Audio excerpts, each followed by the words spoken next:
পরপর ২ টা সংসার আর একটা বিয়ে ভেঙে যাবার পর সিদ্ধান্ত নিয়েছিলাম আত্মহনন করব।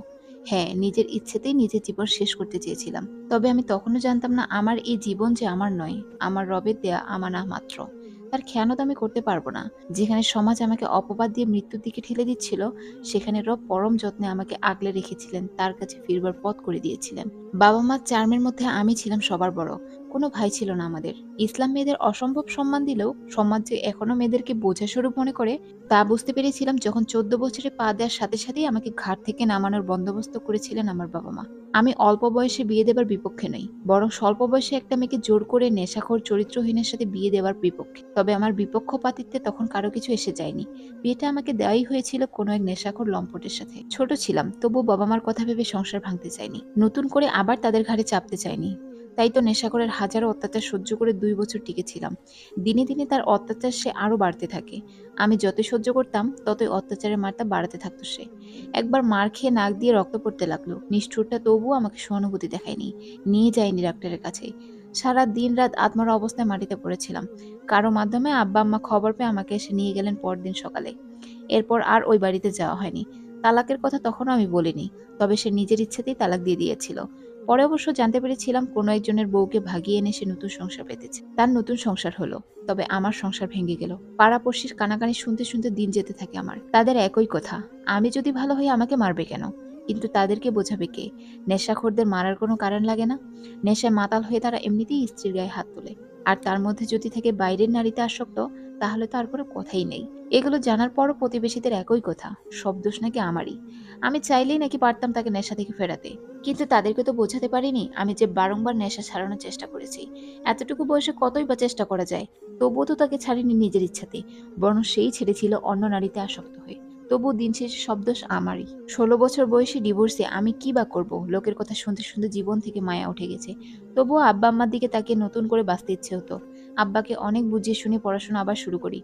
নবম শ্রেণী থেকে টিউশনি শুরু করি আমি। দিনকাল ভালোই যেতে থাকে। ছোট ৩ বোনের পড়াশোনার খরচ আমি আর আব্বা মিলে জোগাড় করি।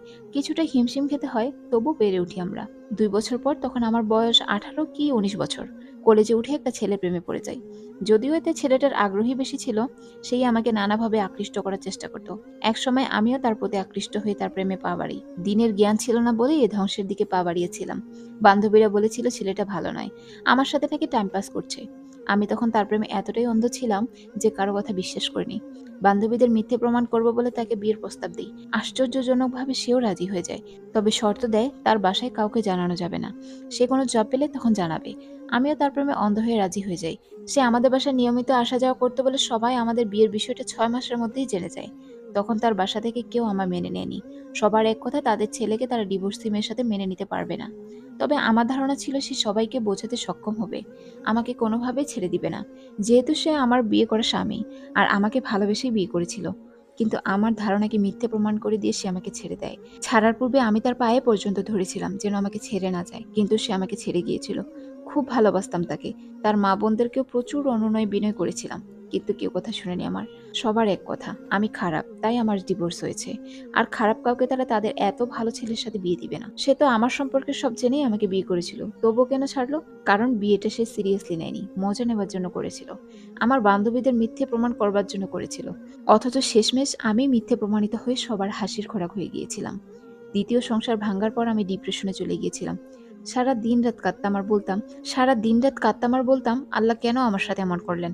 আমার ভাগ্য কেন এত বাজে? আমি কেন এত অসহায়? বিনা দোষের রব কেন আমার সাথে এত অন্যায় হতে দিলেন? বারংবার এই অভিযোগগুলো করতাম আর কান্না করতাম। মরে যেতে চাইতাম।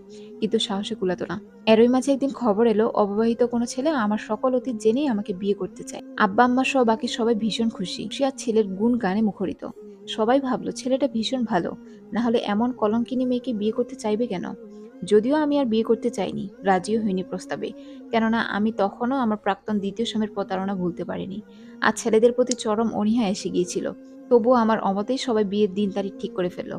বিয়ের দিন প্রায় কাছাকাছি। এমন সময় এত ভালো ছেলের আসল চেহারা প্রকাশ পেল। সবাই বুঝতে পারলো কেন অবিবাহিত ছেলে এমন একটা মেয়েকে বিয়ে করতে চেয়েছিল। ছেলের পক্ষ খবর পাঠিয়েছিল বিয়েতে তারা যৌতুক চায় না। তবে মেয়ে যেহেতু বদনাম আছে, সেহেতু ক্ষতিপূরণ হিসেবে তাদেরকে ৩ লাখ টাকা দিতে হবে। তাদের এই আবদার শুনে রাগে দুঃখে কষ্টে আমার চোখ দিয়ে দরদর করে পানি ঝরতে থাকে। আমি কিছুটা শক্ত হয়ে নিজের হাতে নিজের বিয়ে ভেঙে দিই সেদিন। বাইরে থেকে কঠোরতা দেখালো, ভেতরে ভেতরে তখন আমি একদম ভেঙে চুরমার হয়ে যাচ্ছিলাম। আবার শুরু হয় সমাজের কানাকানি, বলাবলি। এত অপমান, লাঞ্ছনা আমার পক্ষে সহ্য করা সম্ভব না ভেবে আত্মহত্যা করতে গিয়েছিলাম। তবে করতে পারিনি আমি। কিসের একটা বাধা পাচ্ছিলাম বারবার। বারবার চোখের সামনে ভেসে আসছিল আমার অসহায় বাবা-মা এবং ছোট বোনগুলোর চেহারা।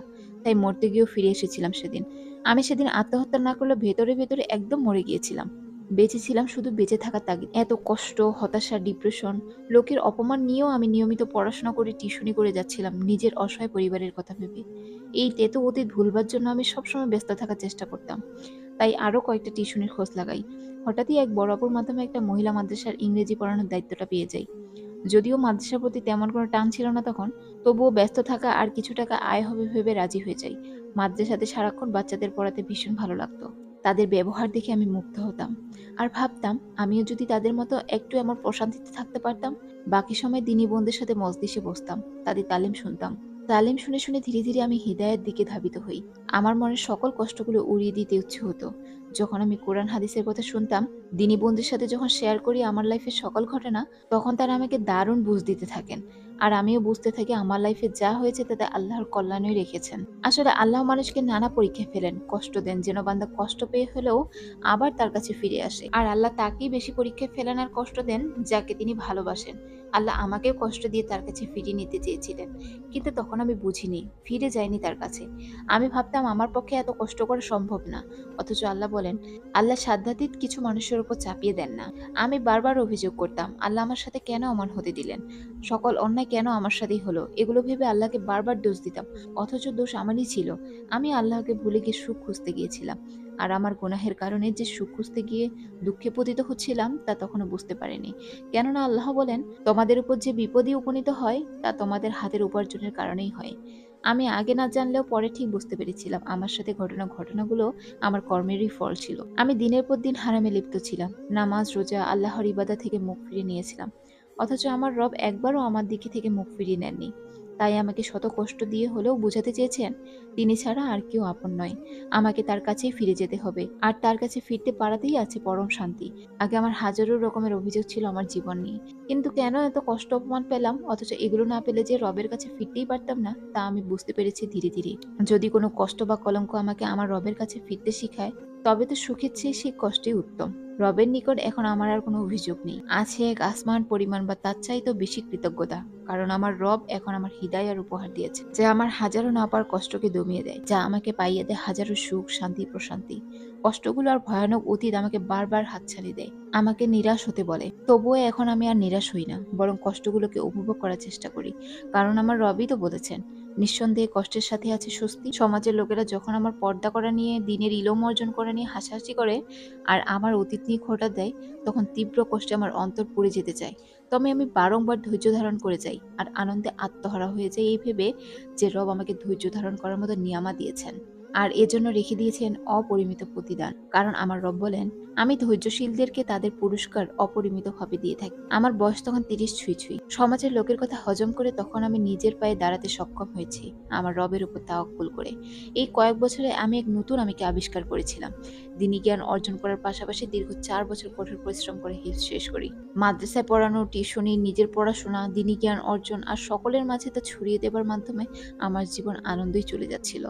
আমি আর কখনো নিজেকে একা অনুভব করিনি। একদিন আমার মামার মাধ্যমে একজন অবিবাহিত যুবক আমাকে বিয়ের প্রস্তাব পাঠান।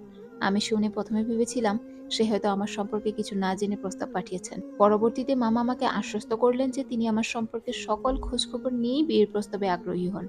আমি আগের কথা ভেবে বিয়ের কথা শুনে ভীষণ ভয় পেয়ে যাই। তবে এবার তো আমার পাশে রব আছেন, তাই তার উপর তাওয়াক্কুল করে উনার সাথে দেখা করতে রাজি হয়ে যাই। তার সাথে দেখা করে জানতে পারি সেও একজন কোরআনের হাফিজ এবং ইঞ্জিনিয়ার। ডিভোর্সি নারীকে বিয়ে করা সুন্নাহ, তাই তিনি আমাকে বিয়ে করতে চান। আর আমার অতীত জেনে দিনে ফেরার কাহিনী শুনে আমার প্রতি আগ্রহ। তার কথা শুনে আমার চোখ দিয়ে দরদর করে পানি ঝরতে থাকে। আমি অবাক হয়ে ভাবতে থাকি যে ডিভোর্সি তকমার জন্য আমার আগে দুটো বিয়ে ভেঙে গিয়েছিল, সেই ডিভোর্সি তকমার জন্যই আমার বিয়ে হতে যাচ্ছে। আমি জানি এই অসম্ভবটা আমার রবই সম্ভব করে দিয়েছেন, যার কৃতজ্ঞতা স্বরূপ সারা জীবন সিজদাতে পড়ে থাকলেও কম হয়ে যাবে। ওনার কথা শুনে আমার মনের সকল ভয় কেটে যায়। তবুও আমি রবের সিদ্ধান্ত জানবার জন্য ইস্তেখারা করি। ইস্তেখারা করে পজিটিভ দিক নির্দেশনা পেয়ে বিয়েতে রাজি হয়ে যাই। এবার আমার জীবনের ৩য় নম্বর বিয়ে। তবে আগের দুটো থেকে এটা সম্পূর্ণ আলাদা। বিয়েটা পুরো সুন্নাহ অনুযায়ী করা হয়েছিল। আমার নতুন জীবন, নতুন সংসার শুরু হয় নতুন একটা মানুষের সাথে, যিনি নিঃসন্দেহে আমার রবের দেন নিয়ামা, আমার জন্য উত্তম পার্সন। সবাইকে অবাক করে দিয়ে আমার ৩য় নাম্বার সংসারের সময়কাল প্রায় ১৭ বছর হতে চলল। না, এবার আর আমাকে ডিভোর্সি হতে হয়নি। কারণ এবার আর আমি ভুল কাউকে বেছে নেইনি। বরং আমার রব আমাকে ভালোবেসে, আমার দোয়া কবুল করে আমাকে উত্তম কাউকে জীবনসঙ্গী হিসেবে দান করেছেন। এবার নিরাশ হব না আগেই জানতাম। কেননা এবার তো আর আগের মতো ভুল করিনি। এবার তো রবের কোরআনে দেয়া বাণী থেকেই দোয়া করেছি। হে আমার রব, আমাকে এমন স্ত্রী বা সন্তানের দান করো যা আমার চক্ষু শীতল করবে, আর আমাদেরকে মুত্তাকিদের নেতা বানিয়ে দাও। আর আমার রব আমার দোয়া কবুল করেছেন। আমাকে চক্ষু শীতলকারী স্বামী দান করেছেন। আমার সন্তানদেরকেও দ্বীনের পথে চলার তৌফিক দিয়েছেন। আমার অতীত আমাকে হিদায়াহ পেতে সাহায্য করেছে। আমার রব অতীতের কষ্টগুলো ভুলিয়ে এখন সুখের সাগরে ভাসিয়ে দিয়েছেন আমাকে। আমার জীবনের দিকে তাকিয়ে আমি বারবার কোরআনের সেই অমৃত বাণীর সত্যায়নের প্রমাণ পাই। আল্লাহ কষ্টের পরেই সুখ দেবেন। লেখাটা সাইমা ইসলাম মিমাপুর ওয়াল থেকে নেয়া।